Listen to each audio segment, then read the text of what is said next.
Olá pessoal, meu nome é Marcos Autori e eu apresento a série Química Essencial. No vídeo de hoje, a gente vai resolver a questão número 2 da segunda fase da FUVEST de 2023. Vamos lá então. A questão é a seguinte: é apresentada uma situação envolvendo diamante. Vamos ver. O diamante, uma estrutura cristalina de carbono, é o material mais duro encontrado na natureza. Mastigar diamantes provavelmente quebraria os dentes e a sua ingestão causaria desconforto. É isso mesmo que está escrito? Mastigar diamantes quebraria os seus dentes? Bom, evidente, né? A gente sabe que é a substância mais dura encontrada na natureza. Então, bom, vamos ver essa questão doida aqui. Entretanto, há uma forma extravagante de ingerir um diamante, que é utilizá-lo para produzir água com gás, como no seguinte procedimento. Vamos ver então. Primeiro, o diamante triturado foi inserido dentro de um tubo de vidro. Segundo, foi injetado oxigênio gasoso no tubo de vidro, que foi aquecido com um maçarico. Então, está botando fogo no diamante, né? É isso? E, em terceiro, o gás produzido, né, que é o gás carbônico, foi recolhido dentro de um tubo de ensaio imerso em nitrogênio líquido. Poxa. Aí, continuando, né? O que mais fizeram? Todo o sólido formado dentro do tubo de ensaio foi transferido para o cilindro de gás de volume interno de 1 litro com válvula fechada, né? Que no caso é gás carbônico, né? Então, todo o gás carbônico produzido sublimou dentro desse cilindro. Então, a gente tem um cilindro com gás carbônico. E o cilindro de gás foi então conectado a uma garrafa de água que foi gaseificada com a abertura da válvula do cilindro. Ou seja, a gente produziu água gasosa a partir de diamante, pegou o diamante aquecido, né?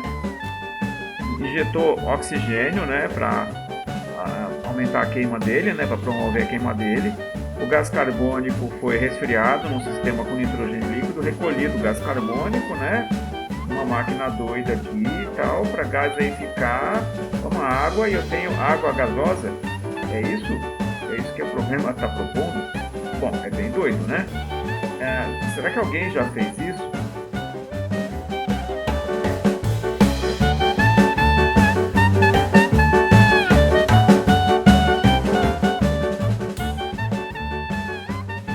Bom, eu pesquisei e achei no YouTube, olha. Um cara, o link do vídeo está na descrição, tá? O cara, ele pegou o diamante, né, triturado, né, aqueceu com maçarico, né, com gás oxigênio, né, aqueceu com maçarico, aqui o fluxo de gás, aqui é o fluxo de gás oxigênio, né, e foi queimando o diamante aos poucos, produzindo gás carbônico, né, o oxigênio veio desse cilindro, e aí esse é a máquina toda, né, aqui o maçarico, o fluxo de gás oxigênio, aqui é um sistema para retirar talvez umidade. Bom, é o sistema de filtragem aqui que ele inventou. E aqui o gás carbônico. O gás carbônico ele é solidificado, né? Esse negócio aqui, nitrogênio líquido, né? Por fim, aqui coloco o nitrogênio líquido dentro desse recipiente aqui, uma válvula. Isso aqui é isso é uma garrafa de gaseificar água, né? Ela normalmente utiliza um cilindro de gás carbônico que já vem, só que aqui pegou o gás carbônico produzido por essa experiência maluca, e finalmente aqui ele produziu essa garrafinha de água gaseificada, né? Aqui os custos todos, né? Incrivelmente os diamantes foi o menor custo, é $200, né? Mas enfim, queimou $200. E no total $1.605 para produzir esta garrafinha aqui de água gaseificada com gás carbônico de diamante queimado. Loucura, né? Mas vamos ver a questão então, pessoal. Bom, tem perguntas, olha só, tem perguntas nessa questão. A primeira: com base no esquema, a temperatura de fusão do nitrogênio é maior, menor ou igual à temperatura de fusão do CO2? Bom, o esquema que veio na prova é isso aqui, né? Então aqui a queima do diamante e tal, aqui de alguma forma aqui purifica e tal, o gás carbônico, isso não está explicado. E aqui é a parte que o gás carbônico passa para o estado sólido, né? Então, é evidente que o nitrogênio líquido tem que estar numa temperatura bem menor, né? Para solidificar o gás carbônico. Então, a resposta é simples. A temperatura de fusão do nitrogênio é menor do que a temperatura de fusão do CO2. Essa primeira questão respondida. A segunda questão já vai envolver uma informação que foi dada a respeito da densidade, né? Do diamante e da grafite, que são alótropos, né? Do mesmo elemento químico, o carbono. Se um experimento exatamente igual for realizado trocando o volume de diamante utilizado pelo mesmo volume de grafite, a quantidade de CO2 formado ao fim do processo será menor, igual ou maior. Explique. Bom, então como eu disse, pessoal, deixa eu responder aqui que tem mais espaço, né? Ó, a densidade aqui do grafite é 2, do diamante é 3,5. Então é o seguinte, a resposta pode ser formada da seguinte forma, tá? Para ficar bem completa, não deixar brecha para você mostrar o seu conhecimento. Eu diria o seguinte: primeiro, devemos considerar que grafite e diamante são alótropos do mesmo elemento químico, o carbono. Segundo, lembrar que a massa de uma amostra pode ser encontrada multiplicando a densidade pelo volume. Massa é densidade vezes volume. Portanto, para o mesmo volume, a massa de carbono grafite queimada será menor que a massa de carbono diamante, pois a densidade do carbono grafite é menor. Então, massa é D vezes V. Se o volume é fixo, né, falou o mesmo volume, então quanto menor a densidade, menos quantidade de carbono eu tenho. Assim, a quantidade de CO2 formada com carbono grafite será menor, né, porque tem menos carbono, forma menos gás carbônico.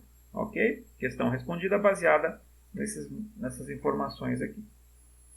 E a terceira questão também envolve cálculos, né? E a pergunta é a seguinte: partindo-se de 3 gramas de diamante, qual a massa de gelo seco obtida? Qual será? São duas perguntas em uma, né? Qual a massa de gelo seco obtida? Segunda pergunta: qual será a pressão gerada pelo CO2 dentro do cilindro de gás a 27 graus Celsius? Considere que o rendimento do experimento é de 100%. Então, pessoal, vamos primeiro considerar o seguinte: 3 gramas de diamante, né? Para responder a primeira parte, 3 gramas de diamante, então, tem que lembrar o seguinte, olha, pela fórmula do CO2, a gente percebe que tem um carbono, então 1 mol de carbono forma 1 mol de CO2, tá? Não precisa montar a equação química, basta lembrar essa relação entre as duas substâncias. Portanto, num rendimento de 100%, né, considerando as massas molares aqui do carbono e do oxigênio, então 1 mol de carbono é 12 gramas, vai formar 1 mol de CO2. A massa do CO2, a massa molar do CO2 é 12 gramas do carbono, duas vezes, né, o oxigênio, dá 32 com 12, 44 gramas, ok? Mas foi utilizado 3 gramas de diamante, portanto 3 gramas de carbono, né? Então quanto vai formar de CO2? Vai formar X de CO2, né? X gramas de CO2. Então, só colocando aqui as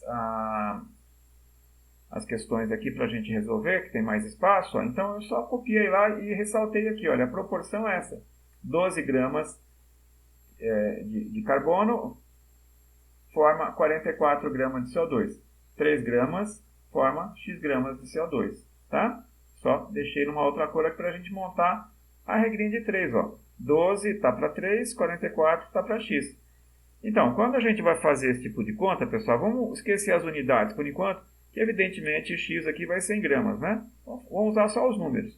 Então, o que eu fiz? Aqui eu inverti, tá? Inverti embaixo e em cima e troquei de lado para a gente poder já ir para a resposta, para fazer as continhas mais fácil. Então, X sobre 44 igual a 3 sobre 12. Passa o 44 para lá, multiplicando, então 3 vezes 44 sobre 12. Ó, pessoal, dá para dividir aqui, ó. Divide por 3, dá 4. Divide por 3, some o 3, né? Vira 1, que é o neutro da multiplicação. Então fica 44 sobre 4, quanto que dá para fazer de cabeça? 11 gramas, tá, pessoal? Agora, a segunda parte. Segunda parte, que seria da pressão. A gente vai usar as seguintes equações. PV igual a nRT, que é a lei dos gases ideais, né? a gente tem que lembrar a relação entre mol e grama, né?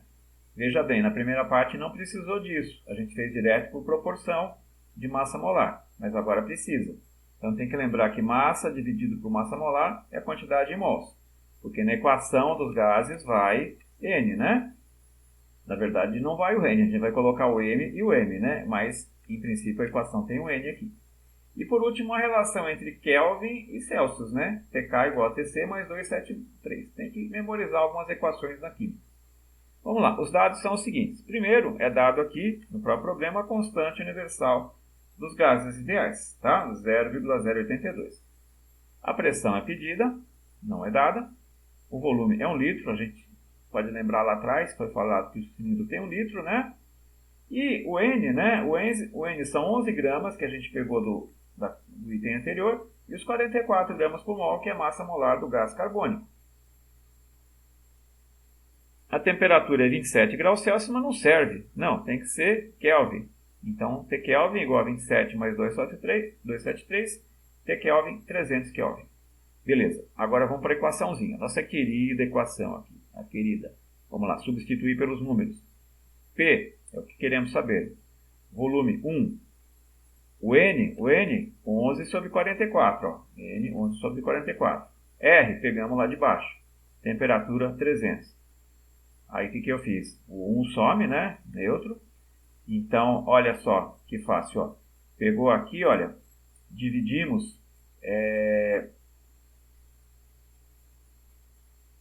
Dividimos 11 por 44. Aqui deu 1, embaixo deu 4. Então sumiu o 11. Ó. O 11, que é um número chatinho de fazer conta, né? Sumiu. Então ficou só 4 embaixo. Vezes 300. 0,082 vezes 300 dividido por 4. Mas, pessoal, dá para simplificar mais. Ó. Não dá para fazer de cabeça? Ó. 300 em 4 parcelas, quanto dá? 4 parcelas, 75. 300 dividido por 4, 75. 0,082 vezes 75. Você faz 82 vezes 75, né, que é fácil, e puxa a vírgula aqui, 3 casas, né? Vai dar 6,15 atm. Então temos as duas respostas, ó. A massa de CO2 produzida será de 11 gramas e a pressão dentro do cilindro 6,15 atmosferas. Resolvida essa questão doida aí de gás carbônico com diamante. E se vocês quiserem saber mais sobre físico-química, que é uma parte dessa prova, estequiometria, assistam no meu canal, Professor Marcos Autori. E bons estudos para vocês e até mais!